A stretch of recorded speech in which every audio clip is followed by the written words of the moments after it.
1월 21일 왕이신 그리스도 주일 예배에 오신 모든 성도님들을 주님의 이름으로 환영합니다. 예배자로 우리를 불러주신 하나님께 감사드리며 영광 진리로 함께 예배드리겠습니다. 이쁘다 이 말이여 모든 사람들이 받을만 하도다. 이를 위하여 우리가 수고하고 힘쓰는 것은 우리 소망을 살아계신 하나님께 돌리니 곧 모든 사람 특히 믿는 자들의 구주시라. 우리 모든 믿는 자들의 왕이신 주님, 오늘 갈수로의 한인 교회의 성도들이 다 함께 모여 주님께 영광을 돌립니다. 이 예배가 주님이 기뻐하시는 예배 되게 하시고 이 자리를 주님의 영광으로 가득하게 채우사 우리 안에 주님의 평안이 넘치게 하여 주시옵소서. 그리하여 예배가 예배다워지고 교회가 교회다워지며 성도가 성도다워지는 오늘 이 주일이 되게 하여 주시옵소서. 거룩하신 우리 주 예수 그리스도의 이름으로 기도드립니다. 아멘. 찬송가 89장 1절과 4절 찬송하고 하나님께 영광 올려드립니다.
오늘은 예배를 위하여 강지석 성도님의 기도문으로 함께 기도하겠습니다. 그리스도의 평강이 너희 마음을 주장하게 하라. 너희는 평강을 위하여 한 몸으로 부르심을 받았나니 너희는 또한 감사하는 자가 되라. 사랑과 은혜가 풍성하신 하나님, 죄로 인해 죽을 수밖에 없는 저희들을 사랑하여 주셔서 예수 그리스도의 보혈로 사함을 받게 하시고 주님의 거룩한 백성으로 삼아 거룩한 주일 영광의 하나님께 예배드릴 수 있게 하시니 감사를 드립니다. 하나님 아버지, 주님께서는 저희에게 선한 본을 보이시고 오직 의롭게 행하고 긍휼을 사랑하며 겸손하게 하나님과 동행하라고 하셨습니다. 그런데 주님의 말씀에 가까이 하고 주님과의 교제에 힘쓰기보다 다른 우상들에 빠져 감사와 평안의 삶 대신 걱정과 근심하며 많은 시간을 보냈습니다. 우리의 부족한 모습을 고백하고 회개하오니 저희 죄를 사하여 주시옵소서.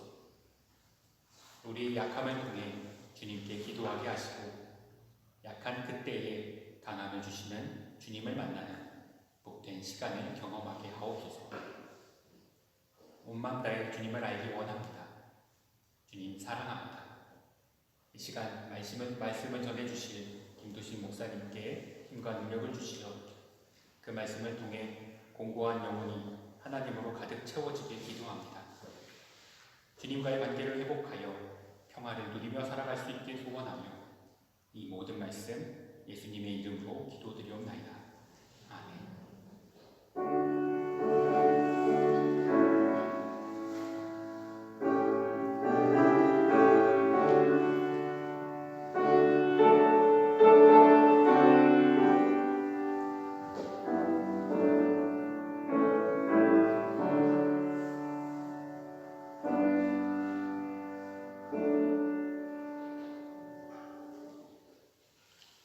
오늘 주시는 하나님의 말씀은 마태복음 13장 44절부터 46절까지 말씀입니다. 제가 대표하여 봉독하겠습니다. 경청하여 주시기 바랍니다. 천국은 마치 밭의 강추인 보화와 같으니 사람이 이를 발견하며 숨겨두고 기뻐하며 돌아가서 자기의 소유를 다 팔아 그 밭을 사느니라. 또 천국은 마치 좋은 진주를 구하는 장사와 같으니 극히 값진 진주 하나를 발견하며 가서 자기의 소유를 다 팔아 그 진주를 사느니라. 하나님의 말씀입니다.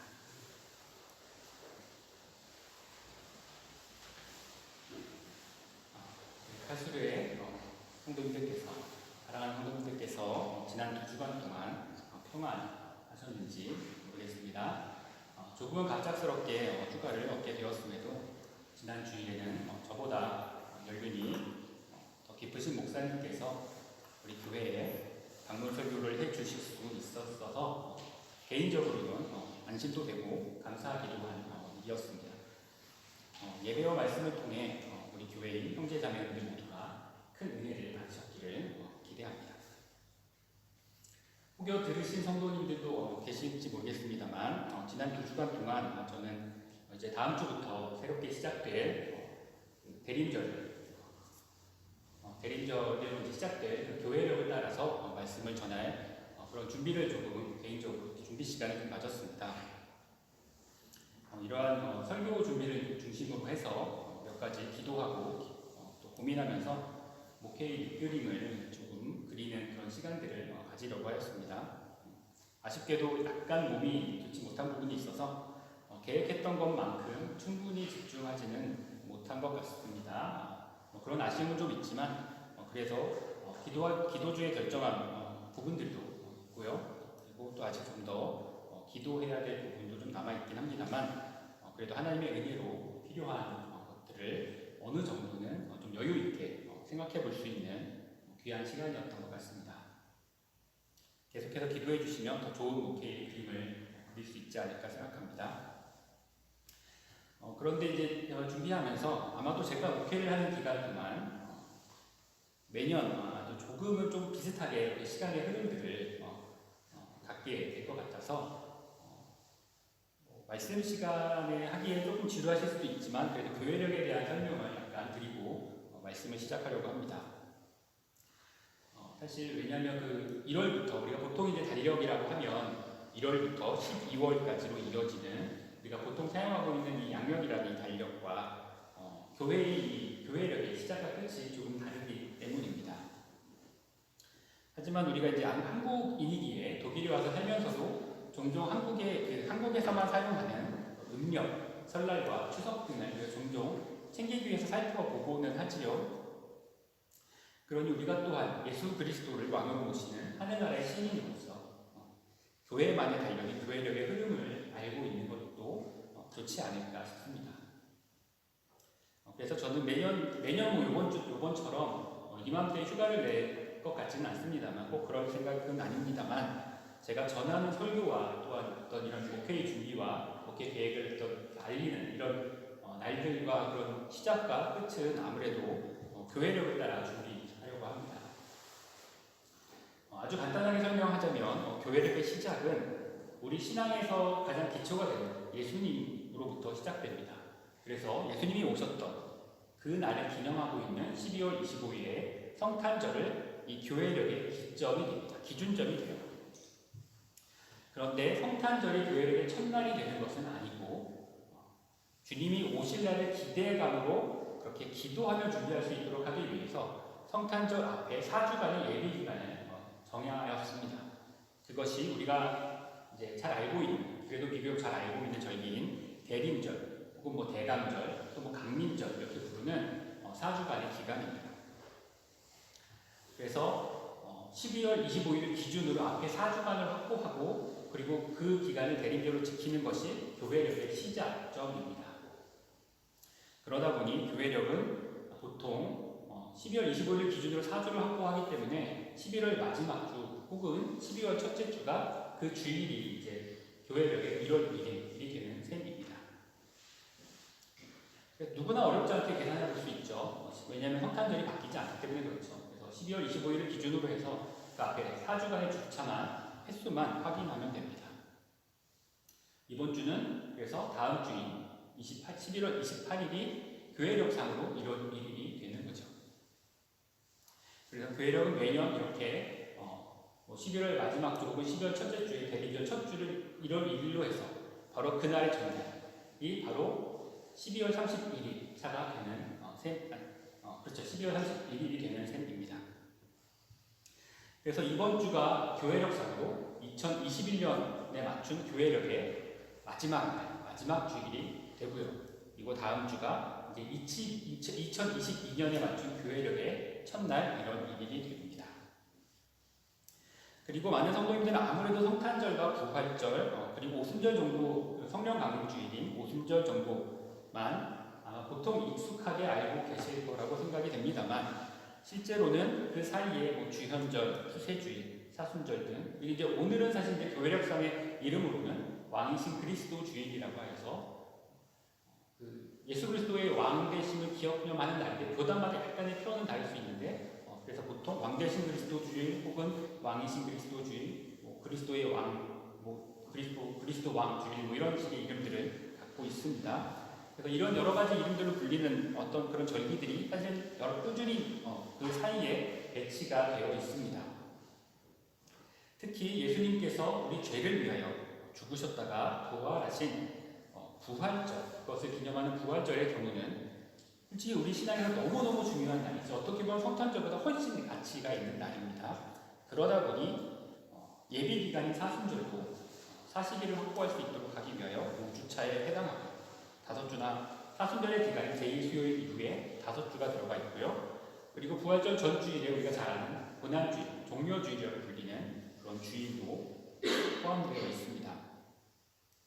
그리고 또 사실은 부활절 자체가 우리가 보통 알고 있기를 부활절이라고 지키는 교회의 절기가 부활하신 그 날에 기념하는 고난 바로 성금요일 바로 이어지는 3일차에 드리는 그 주일 하루로 알고 계시는 경우가 대부분인데 사실 부활절은 우리가 오순절이라고 부르는 성령 강림주일 전주까지가 다 부활절입니다.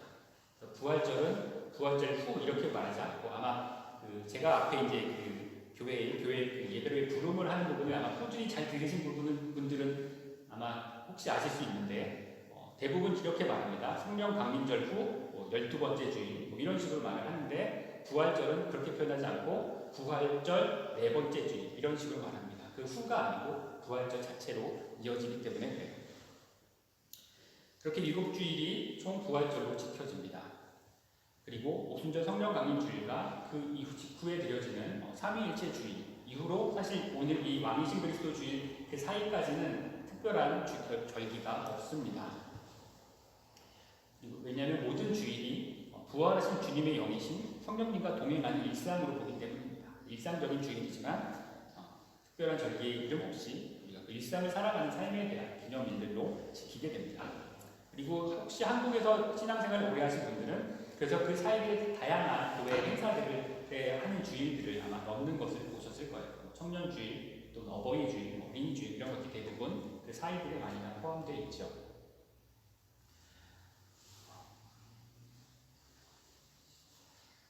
왜냐하면 우리가 안식일 대신에 우리가 주일이 된 이유도 사실 거기에 있는데 우리는 모든 주일이 하나님과 동행하는 주일이기 때문에 그렇습니다. 사실은 매 주일은 우리에게 대해서 부활주일인 거예요. 부활절을 기념하는 부활절 이후에 성령님과 동행하며 살아가는 그 일상이기 때문에 그래서 우리에게는 각 주일이 매 주일이 사실은 동일한 의미를 갖고 있어요. 그래서 안식일 대신에 이 부활주일을 우리가 주일로서 지키게 된 가장 큰 이유는 가장 큰 배경은 이날이 바로 부활을 기념하는 그 부활의 날이었다는 거기에 있습니다. 그런데 교회력을 언급할 때는 꼭 짚고 넘어가야 할 것이 있는데 갈라디아서 4장에 보면 바울 사도께서는 절기를 지키는 일을 율법적인 것으로 보아서 비판하고 계십니다. 물론 당시에 이때 비판받는 절기는 유대 절기인 것은 맞습니다. 하지만 믿음으로만 구원을 받는 우리의 믿음의 기쁨이 절기를 통해서 경직될 수 있기 때문에 그것을 염려하시는 사실 바른 판단과 권고였습니다.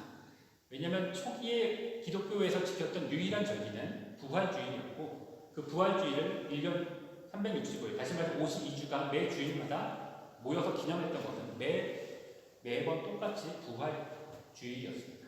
예수님의 부활을 기념한 것뿐이었기 때문에 그랬어요. 예수님 바울 사도께서는 우리가 이날에 이 부활을 기념해야 하는데 부활을 기념하지 않고 유대 절기를 따르다 보면 유대 절기의 초막절은 이런 여러 가지 절기들을 따르다 보면 예수 그리스도의 부활을 기념하는 그 의미가 퇴색될 것에 대한 염려라고 말할 수 있습니다. 그래서 사실 기독교, 특별히 개신교에서는 이런 아주 중요한 성탄 의미가 있다고 여겨지는 성탄절과 그래서 부활주일 이 두 가지를 제외하고는 그렇게 중요하게 여기고 그렇게 지키지 않는 것이 우리 기독교의 사실은 그런 분위기이기는 합니다. 그렇게 교회력은 사실 그 날짜 자체가 중요하다기보다는 매년 이러한 중요한 절기를 지킴으로써 성도들이 예수 그리스도의 생애를 기억하고 구원의 은혜를 지속적으로 느낄 수 있도록 하려고 정해져 있는 날들이고 사실 그것을 위해서 우리가 사용되는 날들에 불과합니다. 그 나의 특별한 의미와 특별한 존중을 해야 될 그런 것을 가지고 있는 것은 분명히 아닌 것은 맞습니다. 이단들 중에 종종 성탄절이나 부활절의 날짜를 가지고 자신들이 대단한 것을 발견한 것처럼 그렇게 공격을 하고 자신들에게 기독교가 잘못되었으니 그런 것을 보면 잘못되었으니 너희가 우리 종교로 넘어와 이렇게 꼬시는 종교들을 아마 많이 만나셨을 거예요. 근데 그건 솔직히 달력의 과학적 이치예요. 왜냐면 달력만 따져도 그 사람들이 많이 되지 않습니다. 달력의 이치를 혹시 조금 아시는 분들은 아실 거예요.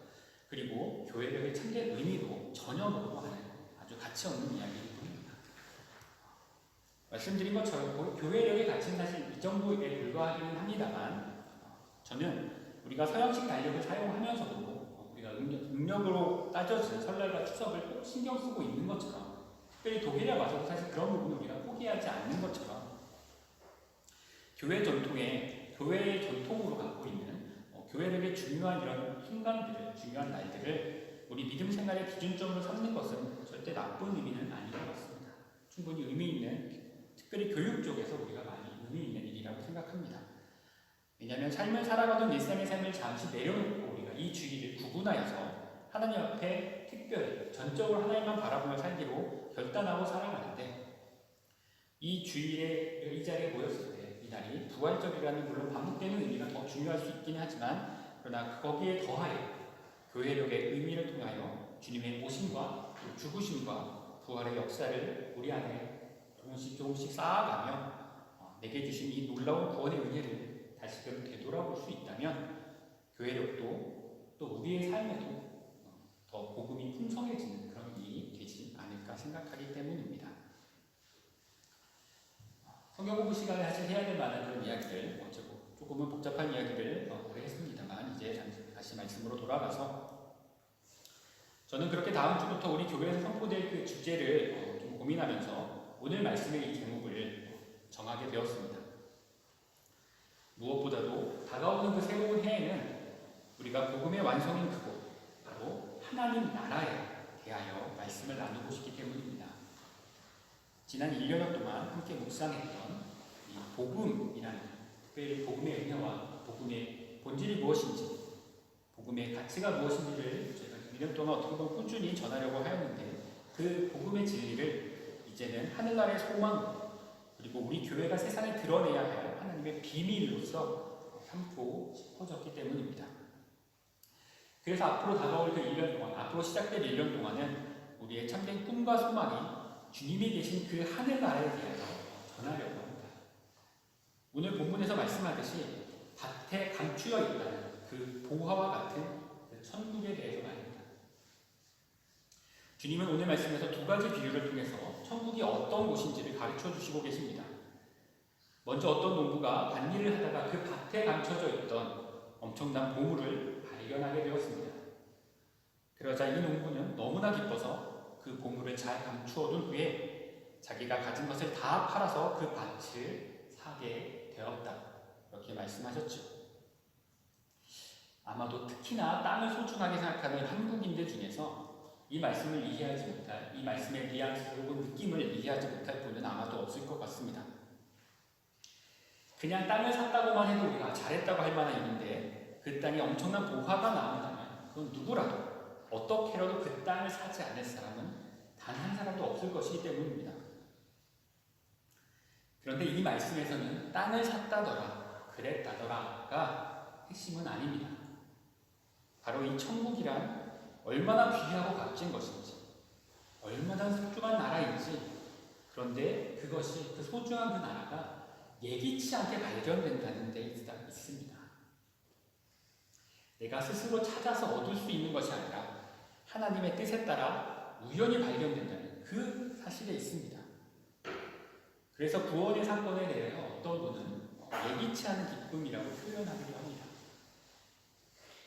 농부는 간절히 구원을 원한 것도 아니에요. 그 안에 뭔가 구원이 있을 것을 기대해서 그 땅을 판 것도 아닙니다. 그저 일상대로 자기가 하던 일을 나가서 그냥 씨를 뿌리기 위해서 땅을 팠을 뿐입니다. 그런데 그런 농부의 눈에 갑자기 눈에 띄인 건 그것이 그 천국의 보화, 그 보화 같은 천국이었다고 말씀하고 있는 것이죠. 자기의 모든 것을 팔아서도 가지고 싶을 만큼 그렇게 놀라운 가치가 있는 그런 보화가 바로 천국이라고 말씀하고 있는 것입니다. 원래 이 비유를 들었던 사람들, 이 듣고 있는 이 사람들, 제자들을 포함하여 이 비유를 들은 모든 사람들은 이방인들이 아니라 유대인들입니다. 더더욱이 마태복음은 우리가 잘 알려져 있기로 유대인들을 위한 복음서라고 우리가 말하고 있습니다. 다시 말해서 메시아의 오심과 천국을 누구보다도 간절하게 소망하고 있었던 그런 사람들이 이 이야기를 듣는 사람들인 것이라죠. 예수님은 그런 사람들에게 천국이란 이렇게 우연히 발견된다는 것을 말씀하고 있는 거예요. 그러니 이 말씀이 갖고 있는 우연함이라는 것은 바리새인들처럼 열심히 율법을 지키면서 천국을 준비하고 있는 그런 사람들도 아니고 제사장들처럼 열심히 하나님을 위해서만 봉사하고 있는 사람들도 아니고 단지 열심히 살고 있던 어느 날 숨겨졌던 그 보화가 발견됐을 때 그것을 알아보고 자신의 모든 것을 팔아서라도 그 밭을 사는 그 사람에게 천국이 주어진다는 그 말씀을 하고 있는 겁니다. 바로 2000여 년 전에 천국의 주인이신 예수님께서 그 이스라엘에 나타나셨을 때 자기 욕심과 또 자기 명예를 위해서 주저하고 있었던 수많은 사람들을 전하는 말씀입니다. 이 주저하는 동안 그 밭의 보화를 주인이 발견한다면 혹은 다른 사람이 발견한다면 누군가가 얼른 그 밭을 사가겠죠. 정작 발견했던 그 사람은 알았던 그 사람을 얻지 못할 수도 있다는 겁니다.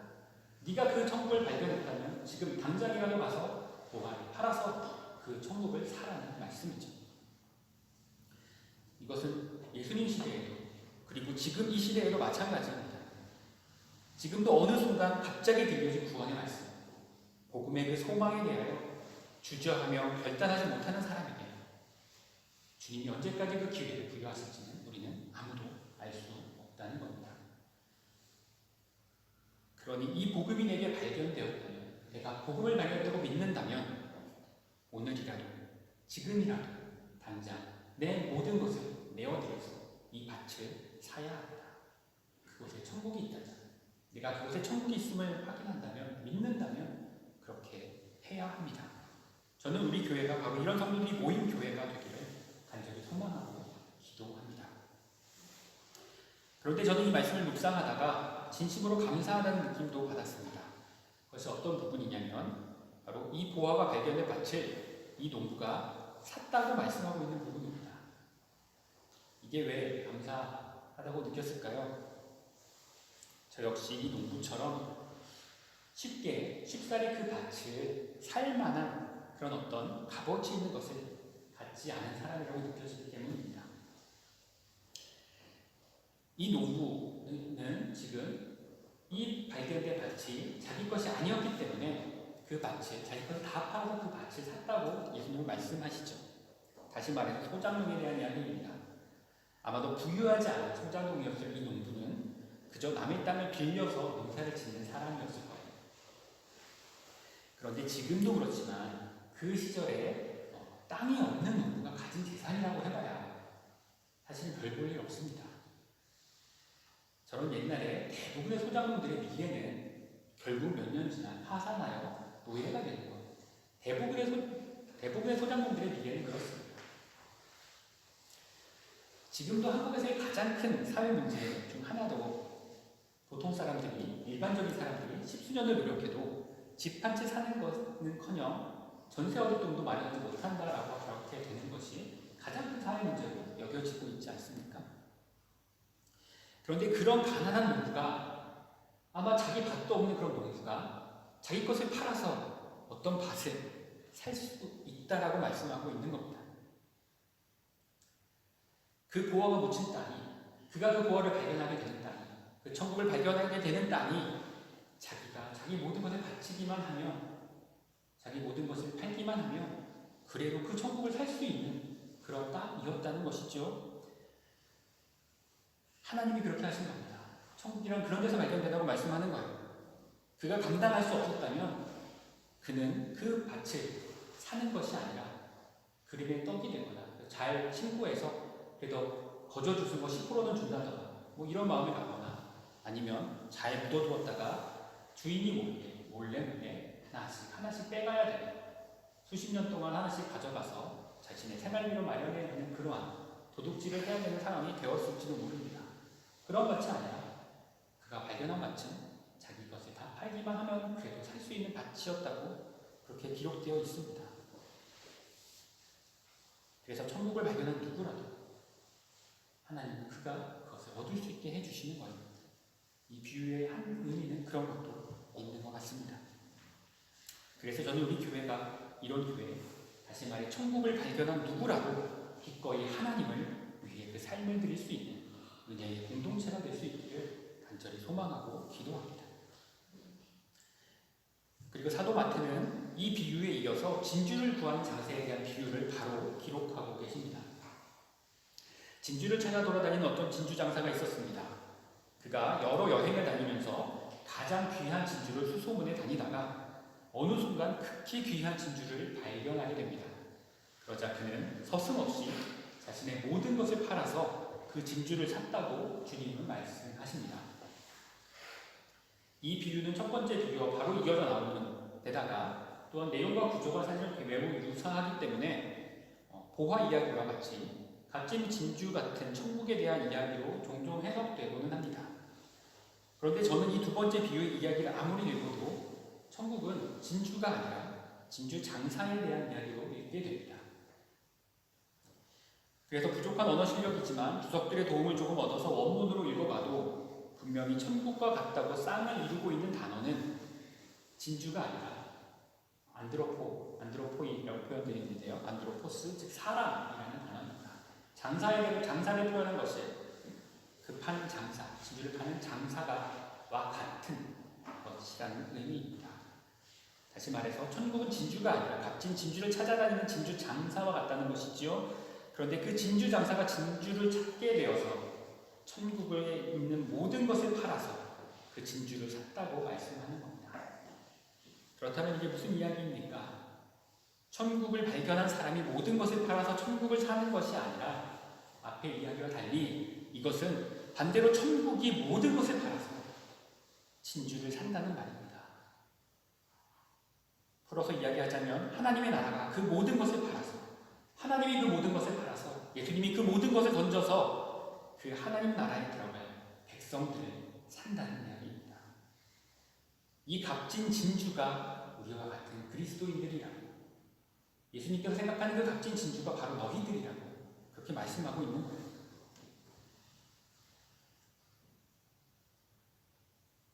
그 값진 진주를 사는 진주 장사,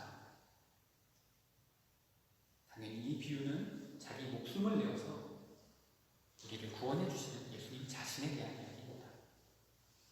그리고 실제 실제로 예수님께서 이미 2000여 년 전에 십자가에서 우리의 죄값을 치르시고 우리를 진주로서 우리 값을 이미 다 치르셨다고 성경은 전합니다. 지금 주님은 우리를 세상 무엇보다 귀한 진주라고, 자기 목숨보다 귀한 자녀라고 말씀하고 있는 거예요. 이 두 개의 비유는 그래서 우리가 발견한 천국이라는 보화는 하나님의 아들 예수 그리스도의 목숨만큼 귀한 것이라고 우리에게 말해주고 있는 겁니다. 그러니 모든 이들이 발견하기만 하면 전 재산을 팔아서라도 사고 싶은 그렇게 소중하고 귀한 천국이라는 그 진주 장사가 도리어 먼저 우리를 그렇게 귀한 진주라고 생각하고 우리가 그 천국을 알기도 전에, 우리가 그 천국을 발견하기도 전에, 우리가 그 예수 그리스도를 믿기도 전에 진주 장사 되신 예수님께서 우리를 위해 자신의 모든 것을 다 바쳐서 진주값을 치르시고 우리를 그 구원에 이르게 하셨다는, 그 천국을 얻게 해주셨다는 이야기가 이것의 주제입니다. 주님이 우리를 이렇게나 사랑하고 계신다는 것을 보여주는 말씀입니다. 이것이 얼마나 놀라운 은혜입니까? 이것이 얼마나 놀라운 복음입니까? 우리가 이렇게 놀라운 은혜를 듣고도 우리가 어떻게 그 천국이 묻힌 밭을 사는 것을 주저할 수가 있을까요?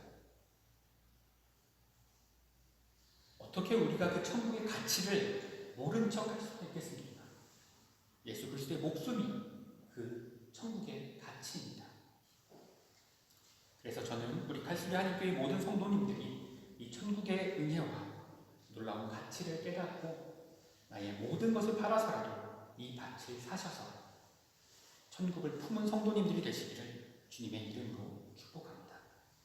그리고 우리 교회가 이렇게 천국의 확실한 소망을 품고 있는 성도들이 모여있는 이런 교회가 되게 하여 주셔서 우리 교회를 통해 이 칼수로의 땅에 풍성한 복음의 은혜가 넘쳐 흐르게 할 수 있기를 간절히 소망하고 기도합니다. 기도하겠습니다.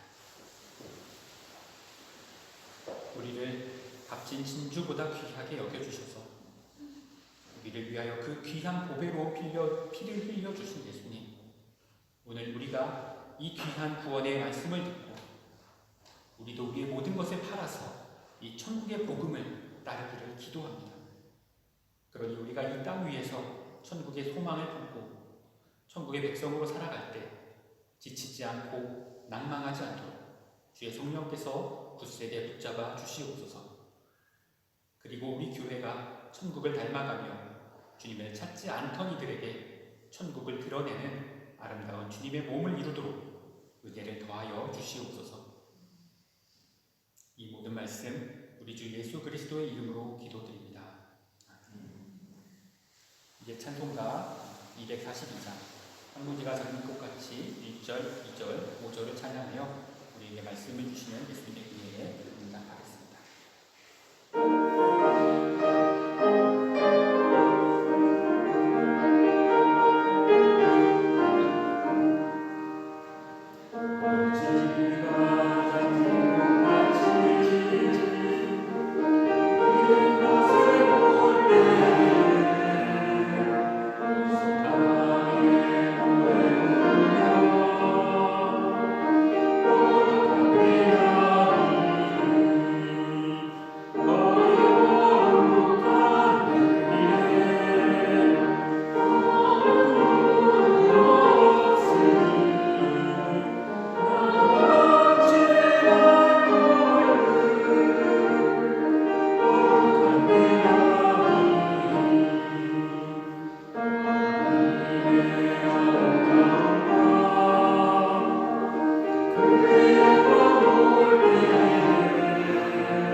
Amen.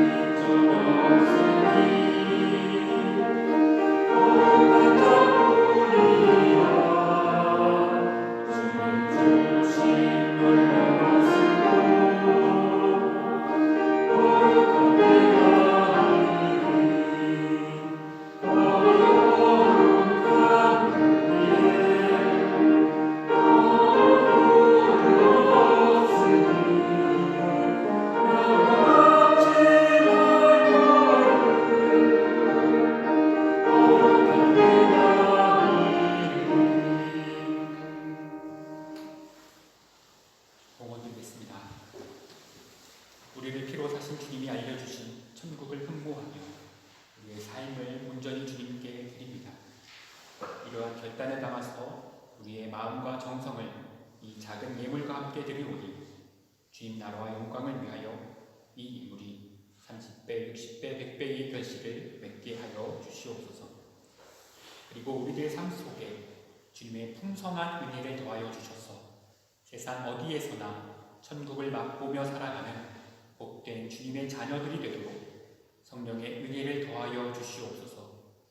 또한 우리 갈수리의 한인교회가 점점 더 천국 복음의 보화가 가득해지게 하여 주셔서 이곳을 방문하는 모든 이들이 천국을 발견하는 은혜를 누리게 하여 주옵소서. 감사드리며 우리 주 예수 그리스도의 이름으로 기도드립니다. 이제는 우리를 당신의 생명보다 귀하게 여겨주신 주님께서 보여주신 그 천국의 소망을 품고 우리도 우리의 생명보다 주님을 더 귀하게 여기기로 결단하는 우리 갈수리 한인교회의 모든 성도님들과 그 가정들, 그리고 우리가 떠나온 조국과 우리가 머물고 있는 이 나라 위에도 우리를 이처럼 사랑하셔서 천국을 예비하여 주신 하나님 아버지의 거룩하신 사랑과 우리를 위하여 그 귀한 몸을 내어주사 비천한 우리가 천국의 백성이 되게 하여 주신 예수 그리스도의 은혜와 그 나라에 가기까지 우리를 떠나지 않으시고 포기치 않으시는 성령님의 역사하시니 지금부터 영원까지 함께 하시옵기를 간절히 축원하옵나이다. 아멘.